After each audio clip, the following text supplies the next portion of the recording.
ایک لفظ ہمارے صوفیاء میں سالکین طریقت میں بڑا معروف ہے، اس کو کہتے ہیں فیض۔ فیض دینا، فیض لینا۔ بعض تصوف کے مخالفین لفظ فیض پر اعتراض بھی کرتے ہیں کہ وہ کیا ہوتا ہے۔ نبی پاک سید عالم صلی اللہ تعالی علیہ وآلہ وسلم کی سنت اور شریعت میں اور دین میں اس کا پورا ایک مقام ہے۔ علم دو قسم کے ہوتے ہیں، ایک خبر کا علم ہوتا ہے اور ایک نظر کا علم ہوتا ہے۔ خبر کا علم سامنے پٹی پہ بیٹھ کے استاد رٹا کے یاد کرا کے سمجھا کے دیتا ہے، اور یہ جو نظر کا علم ہوتا ہے، جو بعض اوقات کسی درویش کی موج آتی ہے اور کسی سے راضی ہوتا ہے تو وہ بس اس طرح کی دعا کرتا ہے کہ اللہ سارے مسئلے حل فرما دیتا ہے، سینے روشن کر دیتا ہے رب تعالی۔ اقبال نے کہا خرد کے پاس خبر کے سوا کچھ اور نہیں، پر تیرا علاج اب نظر کے سوا کچھ اور نہیں، تیرا علاج نظر کے سوا کچھ اور نہیں۔ تجھے اب کسی کی نظر کی ضرورت ہے، اور اس نظر کا حال کیا ہے؟ اقبال خود کہتے ہیں نہ تیغ و تیر میں نہ لشکر و سپاہ میں ہے، نہ تیغ و تیر میں نہ لشکر و سپاہ میں ہے، جو بات مرد قلندر کی بارگاہ میں ہے۔ نہ تیغ و تیر میں نہ لشکر و سپاہ میں، جو بات مرد قلندر کی بارگاہ میں ہے۔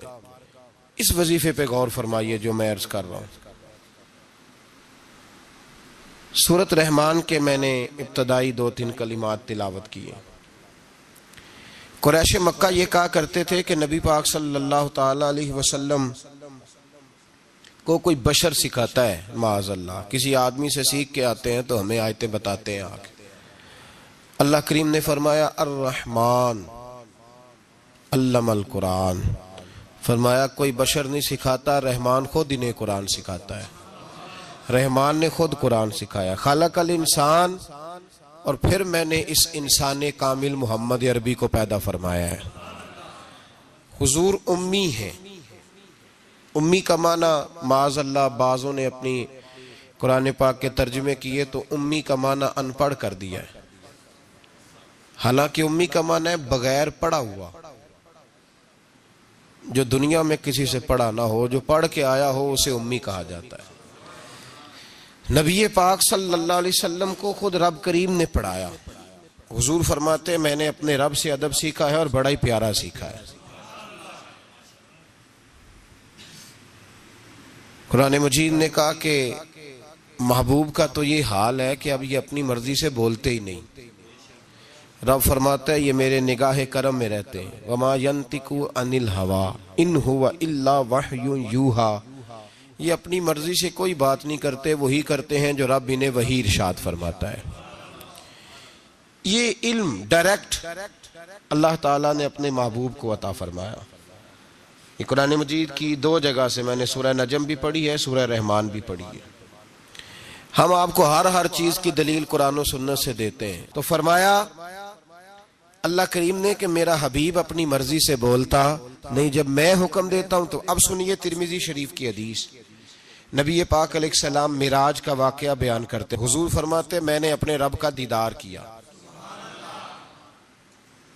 اور رب تعالیٰ نے اپنا دست قدرت، اللہ نے اپنا دست قدرت، دست مبارک، حضور فرماتے رب نے، اللہ نے اپنا دست قدرت میری پشت پہ رکھا اور میں نے اس کی ٹھنڈک سینے میں محسوس کی۔ اللہ نے پشت پہ ہاتھ رکھا تو میں نے اس کی ٹھنڈک، یہ ترمذی کے لفظ ہیں، میں نے دل میں اس کی ٹھنڈک محسوس کی، اور پھر ہر چیز کا علم اللہ نے مجھے عطا فرما دیا۔ یہ مطلب ہے تھاپڑے نال بھی علم لبدا ہے، تھپکیوں سے بھی علم۔ کیا میں نے ترمذی شریف کی حدیث عرض کی ہے؟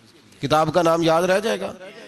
اس کا مطلب ہے علم صرف اسے نہیں ملتا جو پھٹی پہ آ کے بیٹھتا ہے، دارابا یاد کرتا ہے، تھپکیوں سے۔ حضور فرماتے ہیں رب کریم نے میری پشت پہ ہاتھ رکھا، میں نے اس کی ٹھنڈک دل میں محسوس کی، اور پھر میں نے جان لیا ہر چیز کا علم اور میں نے ہر چیز کو پہچان بھی لیا ہے۔